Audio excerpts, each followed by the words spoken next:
Hello दोस्तों, कहानी में आप सभी का स्वागत है। उस रात की खामोशी पार्ट 1। शहर की भागती जिंदगी में दो अजनबी जब टकराते हैं तो एक रात सब कुछ बदल जाता है। मुंबई की वो रात बाकी रातों से अलग थी।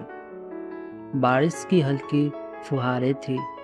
शहर के शोर में भी एक अजीब सी खामोशी थी, और उसी खामोशी में दो अजनबी एक कैफे में आमने सामने बैठे थे। नाम था उसका आयरा और वो राहुल। कैफे की खिड़की के पास बैठी थी आयरा, अकेली। कॉफी के कप को यूं घुल रही थी जैसे उसमें कोई जवाब छुपा हो। राहुल एक लेखक था।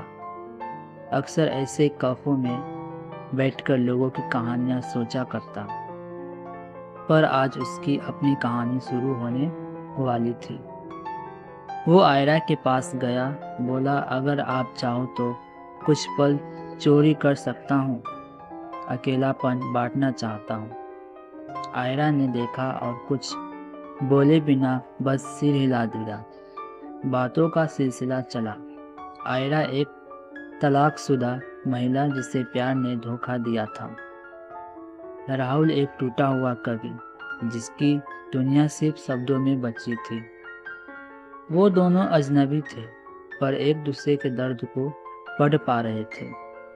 राहुल ने कहा, कुछ लोग हमारे जीवन में वक्त बिताने नहीं, हमें बदलने आते हैं।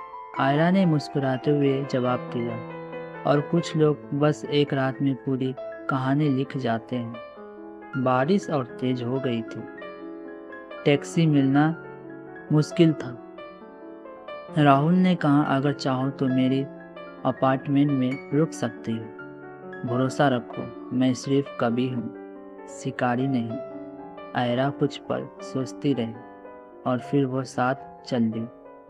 राहुल का घर छोटा था, लेकिन इसमें सुकून था। किताबें, काफ़ी और खामोशी, बस यही था।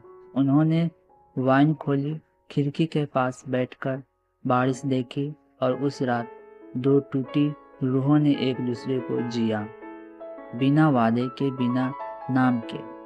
सुबह जब आयरा उठी, राहुल सो रहा था। उसकी गोद में एक अधूरी कविता रखी थी। कल रात मैंने चांद को छुआ, वो तुम ही थी, या बस एक ख्वाब था। आयरा चुपचाप उठी, चिट्ठी लिखी, राहुल, तुम्हारे साथ बीती ये एक रात मेरी जिंदगी की सबसे सच्ची कहानी थी। मैं नहीं जानती आगे क्या होगा, पर आज मैं मुस्कुरा सकती हूँ, तुम्हारी कहानी की नायिका। आयरा, कुछ कहानियाँ पूरी नहीं होती, पर वो अधूरी रहकर भी सबसे खूबसूरत बन जाती है। उस रात की खामोशी आज भी मेरे दिल में गूंजती है। छोटी सी कहानी आपको कैसी लगी, और नेक्स्ट पार्ट सुनने के लिए हमें कमेंट में ज़रूर बताइएगा, और अपना पसंदीदा पार्ट ज़रूर कमेंट करें, और चैनल को सब्सक्राइब करना ना भूलें, ताकि आप सभी के लिए अच्छा कहानी ला सकूं और आपको सुना सकूं। जुड़े रहिए हमारे चैनल AS हिंदी कहानी के साथ।